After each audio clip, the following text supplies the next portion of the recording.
Alrighty. Welcome again to another session of Godly Father. So again, open forum. So we'll begin, and if anyone has any questions, go ahead and shoot them out. Yeah, fine. Okay. I thought the opening of the Olympics was bad. Okay. But I am very upset with the opening of the Democratic Convention. Okay. With the bans with free abortions and free vasectomies. I mean, I can't believe it. And then 20-foot IUD advertising it all. Yeah. And you're talking about that film. I mean, that is Satan personified.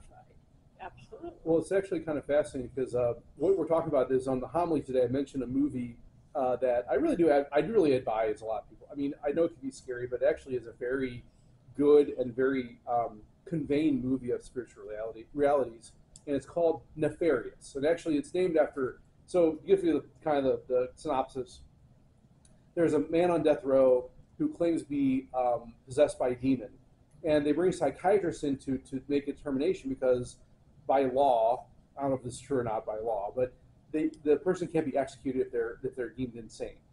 And so this psychiatrist comes in who's an atheist and tries to determine if the man's insane or not. And he kind of in this dialogue with this person in the persona of this demon. And abortion actually is a very interesting part of that movie because they do kind of bring that up. So, for instance, how far we have fallen, not only just the country, but in these different parties. So, obviously, when we're talking about the teachings of the church, we look at the social teachings of the church of life, of human dignity, of respect for other people, of care for not only people, but also even our environment, which is a part of what the church teaches. And then that kind of goes into, and that's kind of the core, that goes into respect of life, right, of all aspects, from conception to natural death. Upholding the dignity of the human person, that we talk about maybe a just wage. We talk about those who may be seeking a better life, right, for themselves and their families, and what rights and obligations the state has for that, or the state doesn't have for that. We talk about care for creation, right? These are all aspects of what the church teaches of harmony, right? That what God has given us in a moral way and what our responsibilities are as human people towards each other. And the unfortunate thing, I think, is that we've seen each party not uphold those aspects in some ways, right? Now, we would say fundamental to humanity is life.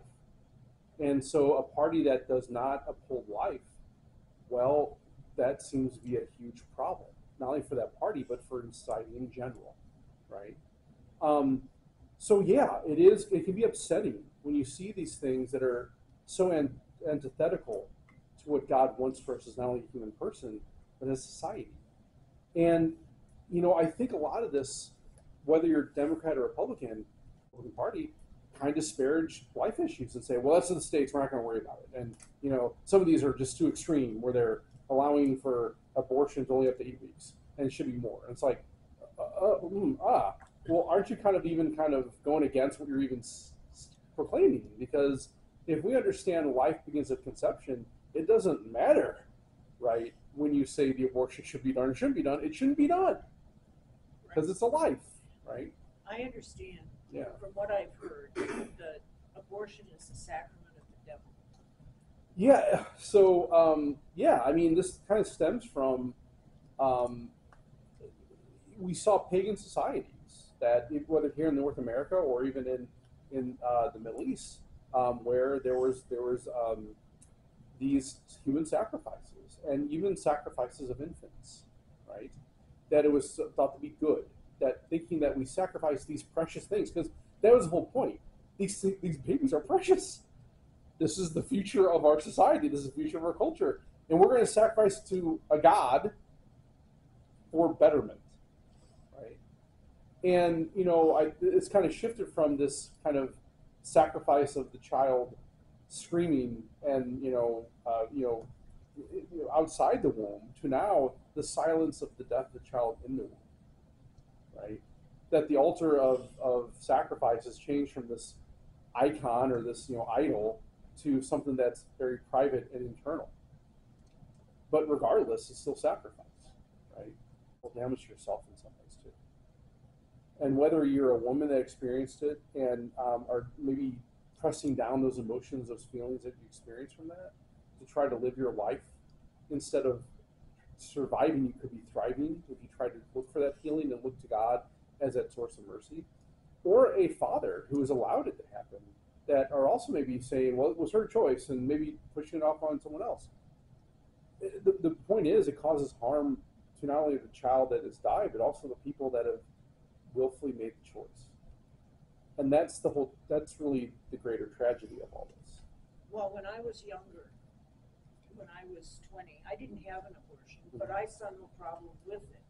It was only after I had children that I realized what was going on.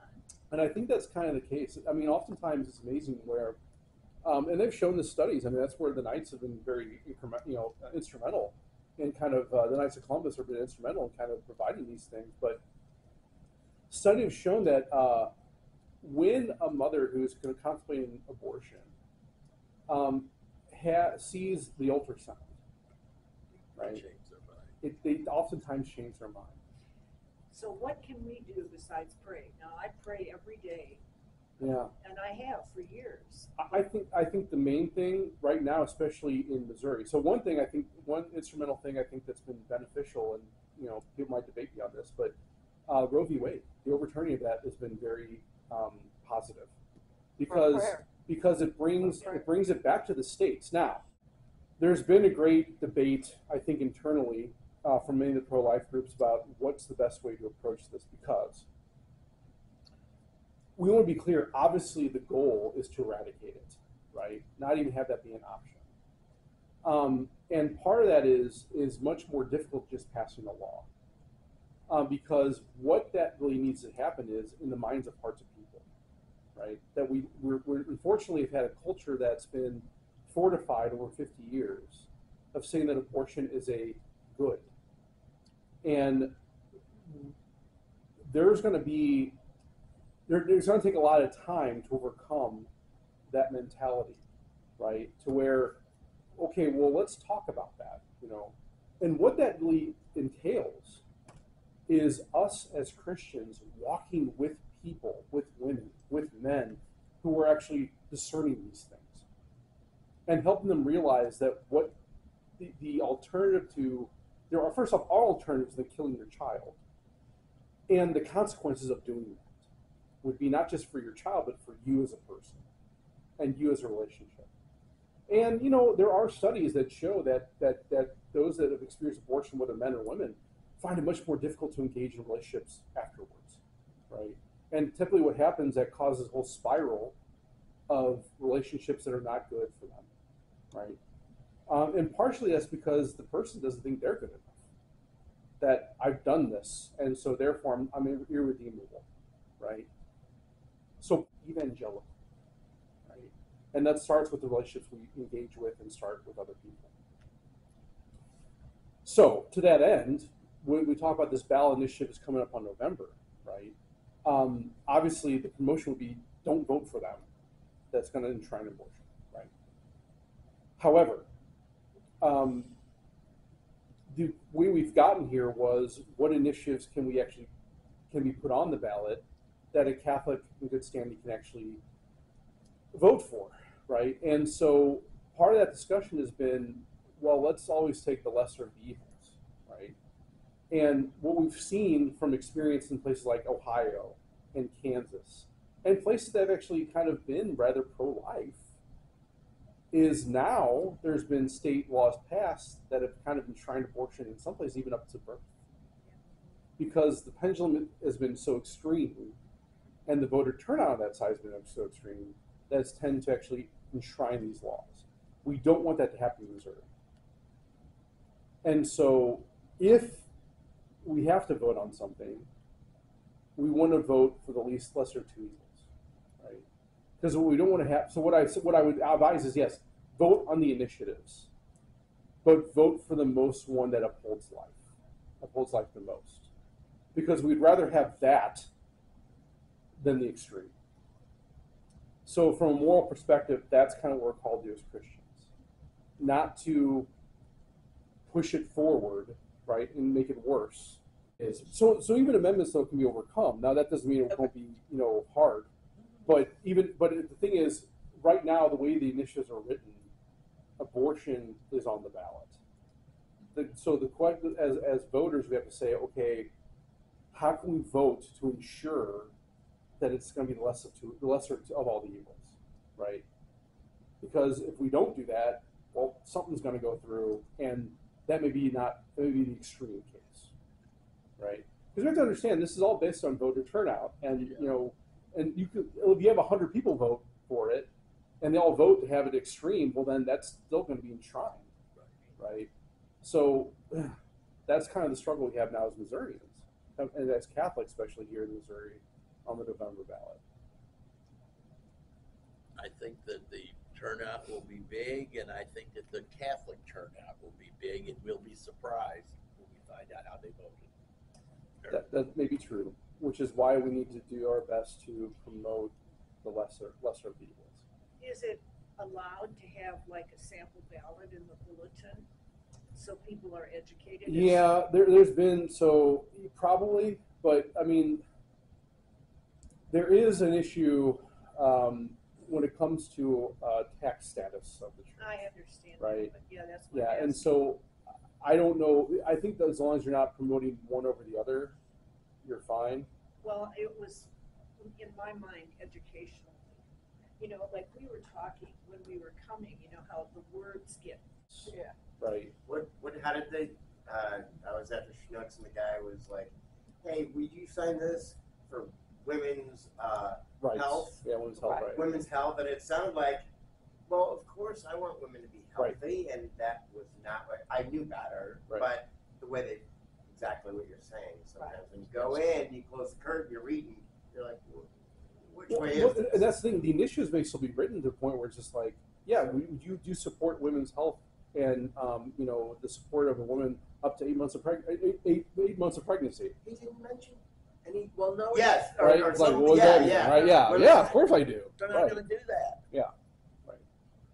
Right. I mean, they can spin the words. They can make a word mean anything they want it to. Right.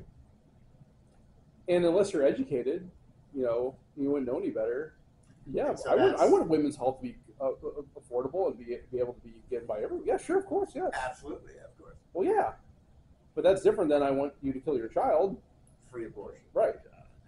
And also I want the taxpayers to pay for it. Right.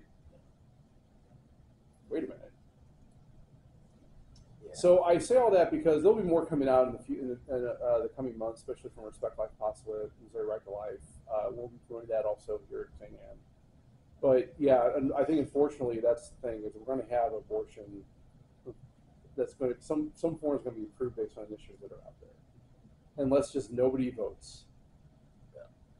But obviously people are going to vote. Mm-hmm. But if that's the best candidate of the two, right? Yeah, and I'll probably do a Friends Food and Faith in October about like Catholic voting and how we discern that and kind of what we need to keep in mind as we're going into the election in November. But for right now, yeah, I mean, the sad thing I think about the beauty and the tragedy of having a republic is that if there's a candidate that upholds all your values and upholds the values of the teaching of the church, then obviously that's the person we should vote for. But I can say with 100% certainty, in every election I've been a part of, so I've been old enough to vote, it's always been the choice of lesser two evils. yeah, that's Right? Yeah. And I think that's maybe been the case for a while now. And most times a mixture of two. You like qualities of one guy, but maybe more qualities of another, and in some ways it is a calculus, and we'll talk about that more in October in our Friends Food and Faith sessions, because you have to take the teaching of the church, and in some ways there's a level of your conscience that applies a hierarchy to those goods, right? And the church there are hierarchy of goods, right? And they build off each other. But also as a voter, as a Catholic voter, we also can apply a weight to those things that really that apply to us in different ways. Well, my philosophy is if you're for abortion, then you can do anything Right. And I will not. Lower my medical bills to where I can actually afford health care. Or maybe they're trying to promote the dignity of the immigrant, which is a good thing because I'm involved with that. Right? I'm not voting for this person because they're for abortion. That's not part of my calculus. But Okay. it's part of his package. Right. And again, you can morally make that consideration. You have to take consideration. So if you have this supervillain who can't be contained, that is really the only reason you'd say, okay, look, in order to cause no further harm, we need to put this person on death. But even in that instance, you would say, let's at least give them some time to kind of like, reconcile with God and show remorse and turn back to Him, right? And be contrite. So in other words, even Thomas Aquinas would argue that it should be really rare when that would happen. But the state, this kind of goes also in line with just war theory, that the state also has a right to defend herself and her borders and the people that she serves. And so if there's a harm, whether it be an army or an individual that's causing harm, the church has the state has a right to do everything they can to stop it, right? So that all kind of goes in line. And what the Holy Father has said now in our time and day, there really is no reason to say that someone should be put to death, right? Because we have the means and the ways of keeping any harm from happening, right? Yeah. So what you tend to find is people who maybe are very, very maybe pro or anti-abortion are not necessarily anti-death penalty, Yeah. right? And so we're talking about pro-life. It's both and, right? It's all that, right? So that's where we see a lot of, I think, dissonance. And people have to reconcile with that. And people have to struggle with that. And people have to really search themselves. And guided by these teachings of You have euthanasia Sure. and the death Sure. penalty. Yeah. I mean, it's not right. Well, and I think the main difference most people might argue in those instances is that, well, hey, this person has a choice, right? So from the anti-abortion perspective, saying, well, yeah, look, a baby doesn't have a choice in that, right? They don't have a choice whether they live or not. That's something. But hey, this person that committed mass murder, or this older person who just maybe is in pain, they do have a choice. And if they have a choice, shouldn't we uphold that choice in dignity? Yeah, that's the word, isn't it? Dignity, right? But that again, that's a false understanding because dignity is a universal term; it applies for all of us, right? So, if you're saying there's no value in suffering and no value in pain, well then okay, sure. But the problem with that is we understand there is dignity in suffering and pain, and our Lord is a great example of that, right? We have a whole sacrament dedicated to that, called anointing of the sick, right? And so we can't justify saying that, well, yeah, okay, if you're in pain, then yeah, go ahead and kill yourself. Well, no, that's not what Jesus did, and that's not what we should do either. And if we look at all, and I'm going off the other end, but if we look at all the saints and how much they suffered and how valuable their suffering was, and what you can obtain with that suffering. Right. I mean, I think we even argue kind of that it's through that suffering they actually obtain sainthood. That's right. Right. There's in front of all of you. No. Right. Now I would. I pray that I would because that'd be heroic virtue, and because I've laid down my life to serve Christ and the church, I should, as a priest, right, or have that desire anyway as a priest. But I'm not morally obligated to do that. But if I did, that would exhibit heroic virtue. And I think we could argue that I'd be a martyr for it. Straight up. And right. Straight up. Because that's the other thing. It's not about what's happening here. It's about what's going on up there. I don't know if it was in John, but he said that when somebody lays down their life Right. for one of my father's Right. children. Right. Yeah, that's a pass. Yeah. I just feel so sorry for the young people today because the world is so evil and a lot of them are trying to do the right, virtuous thing. Right. And Yeah. 2 weeks ago, my second grandson voted for the first time. And he said, Papa, they had something on the ballot and it said, it's okay if you want to write your name in and And he said, I wrote my name in. I didn't want to vote the way, whatever it was. He didn't tell me what it was, but he said, I wrote my name. I will say Great there's been American, certain American. elections where I've used the right of option. You I have. have. Yeah, I have as Yeah, well. I have. Just Yeah. because, I'm going to use it, I think, in November. and I wouldn't blame you. I wouldn't blame you. I mean, you're going back, and we don't want to belabor this, but after the assassination attempt, People have been saying that this is kind of a sign from God that he's supposed to. I don't know. Oh my. I don't know. God I doesn't mean, give signs like that. right. I mean, Wouldn't that be easy?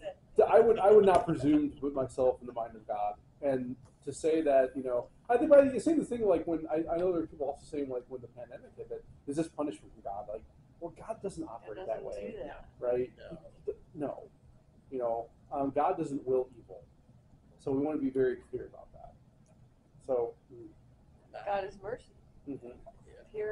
Period. Well, except that in the Old Testament, he did cause a few problems. Okay, so let's be okay.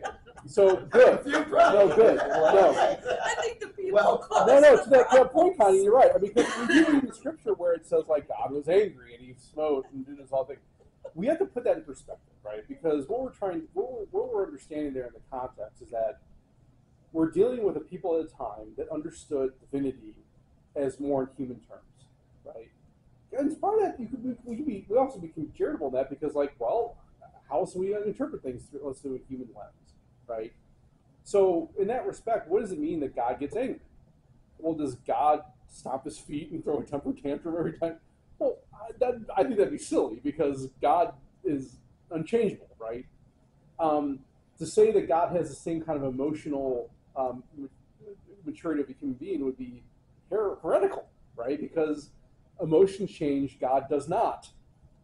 And so, even though God has what they were experiencing, and maybe have their understanding of how God was interacting with them.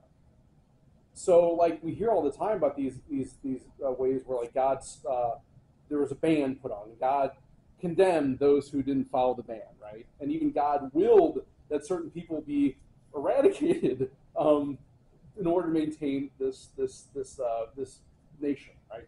Well, okay, there's a rationale in that in some ways, that God's justice is maybe can be done through certain ways, right, and certain people. But also we have to understand there's also human interpretation of all of these things too, right? So, like, when God told Saul to put the ban on the Moabites, well, the reason that happens because if the Moabites survived, they would have retribution against Israel and could destroy it, right? And if Israel is God's chosen people, they need to survive, right?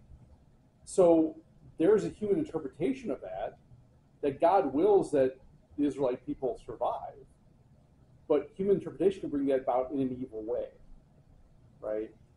But what it also shows is that not only is God just, he also brings good out of evil, right? So again, we always want to interpret Scripture in the ways that we do as Catholics, which is the literal interpretation. What do the words mean? What's actually going on? But then in the spiritual sense, right? So, okay, is this a moral lesson? Is this a allegory? Like, is there supposed to be some other message conveyed through this? Like, we think of Jesus with the parables, right? And so, did God eradicate a bunch of people through a flood? Everybody had an opportunity to build a boat. Right. So Noah was they watched perceptive him enough do and it for years. aligned with God's will enough to recognize, oh, this is happening. And Yeah. really, we look at the prophets. That's what all prophets are. Ezekiel They look around at what's going on in their world, like, there's some problems going on here pretty soon, right? And to be fair, Noah even warned people. It's like, hey, the flood's coming, guys. I'm going to build this ark. And they all laughed at him. But all right, well, you made your bed. That was your choice. I Okay. often wondered about that. Yeah. unfortunately, all we're ever given on the news is sound bites. Right. You're not getting the full Right. message. Right. Whether it be good or bad, you're just getting a sound bite. And I think what that really conveys is really I think the lesson of Noah's Ark is actually a lesson of mercy, right? I think you can go back further in Genesis when we have Adam and Eve, right? what is the first thing God asked Adam and Eve after they fell? Where Yes. are you? Where are you? Where are you? Yeah. So does God not know where they are? No, of course he knows where they are. What's he doing there? He's giving them an opportunity, right? What would have happened if Adam and Eve came out of the bush and said, I'm sorry. Yeah. I'm sorry. I know you told us not to do that. I'm sorry. That God asked Cain, Where's your brother? where's your brother? He knows very well where the brother is. Yeah. What's he trying to do there? Well, your parents did not succeed in this. Let's see how you do. Oh, well, I'm your brother's keeper? Come on. Yeah, you are. That's the point. And it may be what happened if he said, I'm sorry. So Things would be different. So what that shows is that this whole thing we call original sin was generational, right? It is handed down from generation to generation. And even the time of Noah was just to the point where it's like, this is just unmanageable.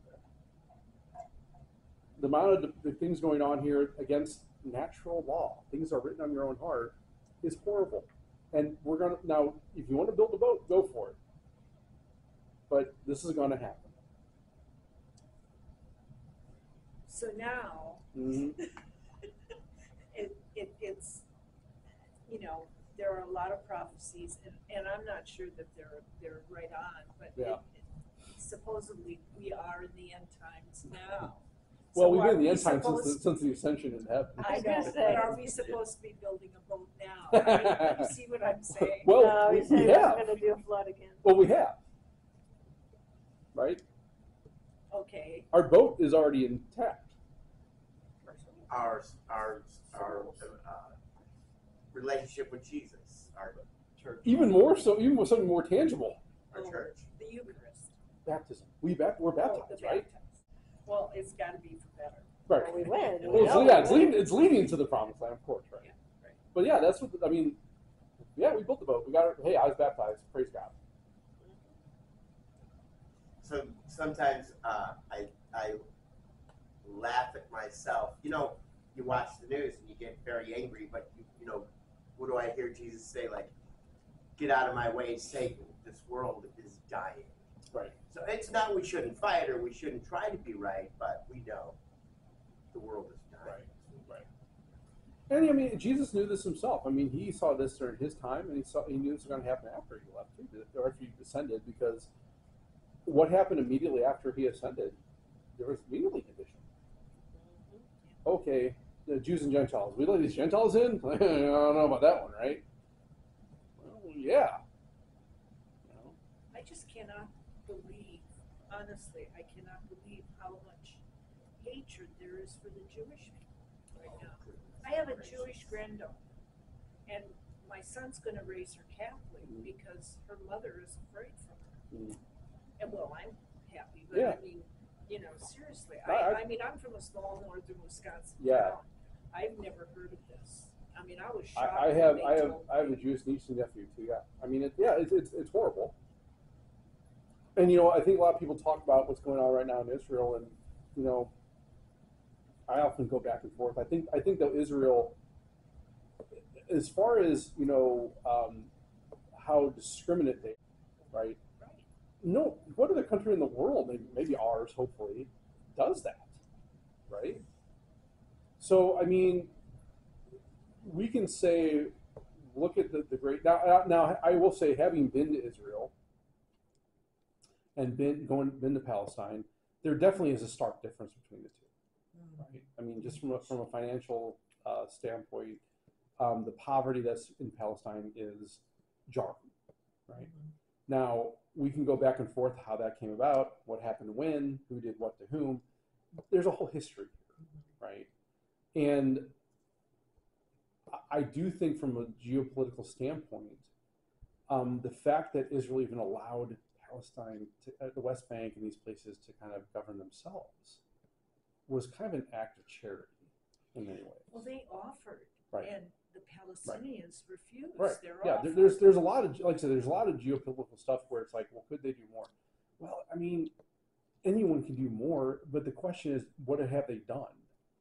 And it seems like they're trying to do everything they can to not only protect themselves, but also allow their own governance. But there are Palestinian Christians. Yeah, that's and a that's group that's being and see that's the totally tragedy is that ignored.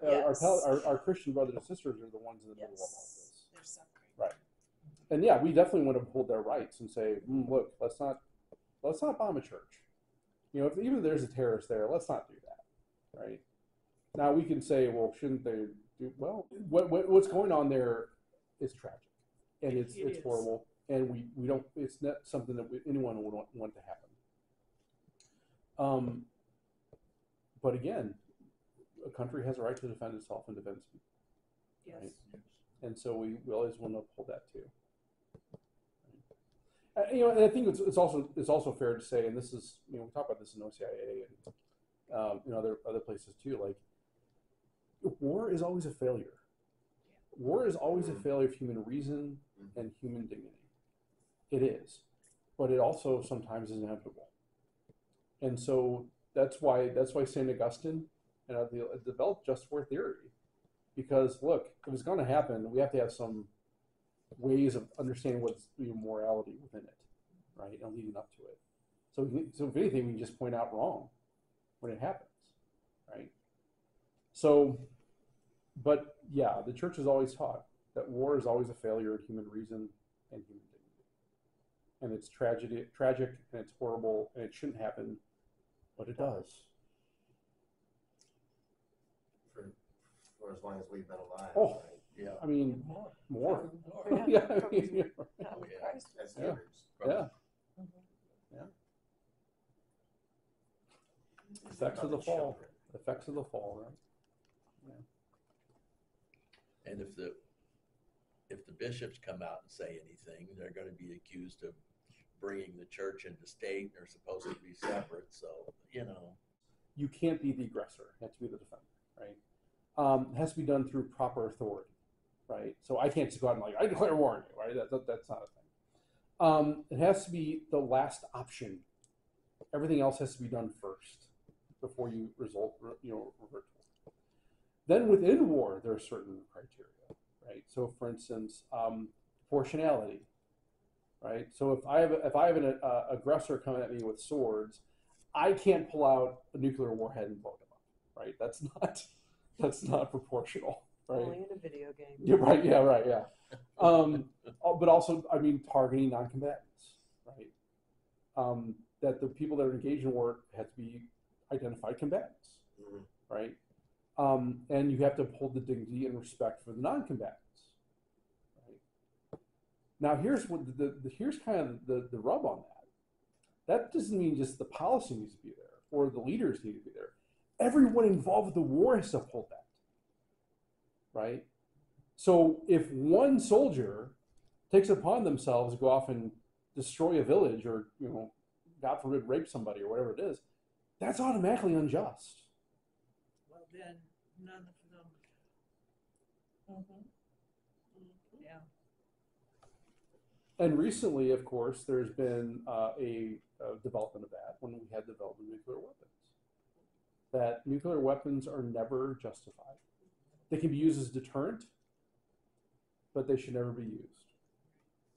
Right? Yeah.